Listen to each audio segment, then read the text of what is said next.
Hi friends, நம்ம வீட்டில் மரத்தில் பறித்த அரை நெல்லிக்காய் இருக்குது. ஊறுகாய் போடலாமா? ஊறுகாய் எப்படி போடலான்னு பார்ப்போமா? அளவுக்கு நான் எடுத்து வச்சுருக்கேன். அலசி எடுத்து வச்சுருக்கேன். ஊறுகாய் மசாலா வந்து பார்த்திங்கன்னா பாருங்கள், காஞ்ச மிளகாய் எடுத்து வச்சுருக்கேன். காரம் தகுந்த மாதிரி தான் எடுத்திருக்கேன். வெந்தயம், தனியாக வந்துட்டு இல்லை எங்ககிட்ட, அதனால் பொடியாக இருந்ததை அது எடுத்து வச்சுருக்கேன். மிளகு, சீரகம், கடுகு, வெந்தயம் இதெல்லாம் வறுத்து பொடி பண்ணி வச்சுக்கலாம் மசாலாக்காக. நெல்லிக்காய் வந்துட்டு ஃபஸ்ட்டு ஒரு 15 மினிட்ஸ்க்கு நெல்லிக்காய் வச்சு எடுத்துக்கலாம். தேவையான தண்ணியும் உப்பு கொஞ்சமாக ஆட் பண்ணி அவிச்சு எடுத்துக்கலாம். நெல்லிக்காய் வந்துட்டு பாருங்க.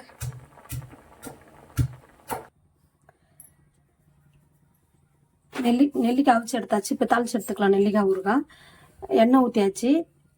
நல்லெண்ணெய் தான் ஊற்றிருக்கேன். கடுகு தாளிக்கிறதுக்கு போட்டுக்கலாம்.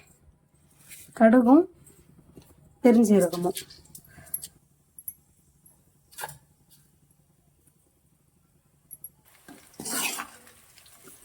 காஞ்ச மிளகாய், பூண்டு போட்டு தாளிச்சிக்கலாம். கடுகு பொரிஞ்சிருச்சு. இப்போ காஞ்ச மிளகாவும் பூண்டு போட்டு தாளிச்சிக்கலாம்.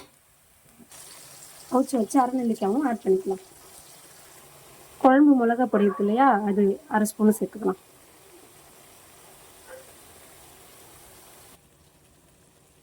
நெல்லிக்காய் பாருங்கள் ரெடியாகி வந்துச்சு. நெல்லிக்காய் ஊறுகாய். இப்போ மசாலா அரைச்சி வச்சோம் இல்லையா, அதை ஆட் பண்ணிக்கலாம். ரெடி ஆகிடுச்சு ஃப்ரெண்ட்ஸ். பாருங்கள், மசாலா உப்பு எல்லாமே கரெக்டாக இருக்குது.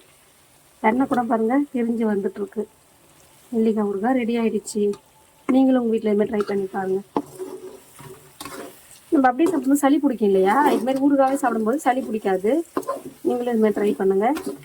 பிபி சுகர் உள்ளவங்களாம் இது மாதிரிலாம் எண்ணெய் அதிகமாக போட்டு எடுத்துக்க வேண்டாம். ரெடி ஆயிடுச்சு. சாமி, நெல்லிக்காய் ஊறுகாய் எப்படி இருக்கு?